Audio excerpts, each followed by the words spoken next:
ATM से पैसे निकलवाने में मदद करने के बहाने लोगों को ठगने वाली एक महिला ठग को मोरीगांव पुलिस ने गिरफ्तार किया है। महिला का नाम कुलसुमा खातून है। यह महिला एटीएम के सामने ही रुककर लोगों पर नजर रखती थी। जैसे उसे पता चलता था कि ग्राहक को एटीएम से पैसे निकालना नहीं आता तो उसकी मदद करने के बहाने वह इससे एटीएम कार्ड के साथ ही पिन नंबर भी बदल लेती थी। पुलिस ने विभिन्न लोगों से चुराए गए 25 एटीएम कार्ड उसके पास से जब्त किए हैं।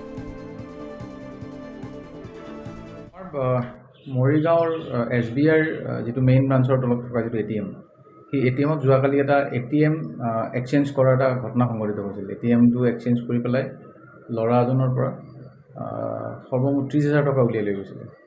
আৰু এই গোটেই কথাখিনি আমাৰ ওচৰত ৰিপৰ্ট হোৱাৰ লগে লগে আমাৰ মৰিগাঁও পুলিচৰ টিমে গৈ পেলাই গোটেই ভিডিঅ' ফুটেজখিনি কালেক্ট কৰিলে আৰু আমি টেকন'লজি আমি ইউজ কৰিলোঁ। তাত সেই সময়ত কোন আছিল কি আছিল বিভিন্ন ধৰণৰ হিউমেন ইণ্টেলিজেন্স ইউজ কৰি পেলাই আমি সব আইডেণ্টিফাই কৰি তাত থকা মানুহৰ উপস্থিতি এইবিলাক সব চাই মেলি তো আমি কুলসুমা বেগম নামৰ এগৰাকী মহিলা মৈৰাবাৰীৰ তাঁতিকটাৰ আমি সেই মহিলাগৰাকীক আমি এপ্ৰিহেণ্ড কৰোঁ। আৰু মহিলাগৰাকীক এপ্ৰিহেণ্ড কৰাৰ পিছত তেওঁৰ হাতৰ পৰা আমি 24খন এটিএম কাৰ্ড বিভিন্ন মানুহৰ 24খন এটিএম কাৰ্ড পালোঁ। আৰু যিগৰাকী ইয়াত ভিক্টিম আছিল যাৰ পৰা পইচা উলিয়াইছিল সঞ্জীৱ বিশ্বাস, এই সঞ্জীৱ বিশ্বাসৰো আমি এটিএম কাৰ্ডখন তেওঁৰ হেফাজতত পাওঁ।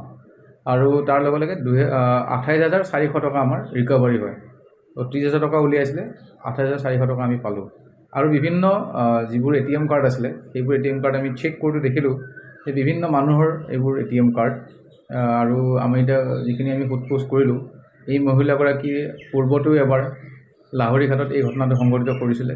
অকল আমাৰ জিলাতেই নহয়, আমাৰ ওচৰৰ দাঁতিকাষৰীয়া জিলাবিলাকতো এই এটিএমৰ ভিতৰত থাকি পেলাই এনেকৈ কিছুমান যেতিয়া নজনা মানুহ আহে বা বয়োজ্যেষ্ঠ মানুহ আহে যে এটিএমখন ভালকৈ চলাব নাজানে, সেই মানুহবিলাকক এওঁলোকে ৰখি থাকে এটিএমৰ ভিতৰত সোমাই পেলাই, নিজে অলপ জনা পেলাই দেখা লয় এক্সপাৰ্ট টাইপ দেখুৱাই পেলাই পটককৈ থাউকতে এটিএমখন চেঞ্জ কৰি পেলাই পইচাটো উলিয়াই লৈ লয়। এই ঘটনাটো মৰিগাঁৱত আজি কেইবাদিনো ধৰি এনেকুৱা মানে ঘটনা চলি থকা বুলি আমি এতিয়া খবৰ পাই আছোঁ। আৰু আমি তেওঁক এপ্ৰিহেণ্ড কৰিলোঁ। এতিয়া আমি ৰিমাণ্ডত ল'ম আৰু ইয়াৰ উপৰিও ক'ত ক'ত সংঘটিত কৰিছে এই কথাখিনি উলিয়াব লাগিব। আৰু যিমানবোৰ আমি এটিএম কাৰ্ড ইয়াত পালোঁ সেই মানুহবিলাককো মাতিম আমি, তেওঁলোকৰ কেতিয়া এটিএম ক'ৰ পৰা নাইকিয়া হৈছিল, কেনেকৈ এটিএমখিনি হেৰালে, সেইখিনি তথ্য আমি সংগ্ৰহ কৰাৰ কাৰণে চেষ্টা কৰি আছোঁ।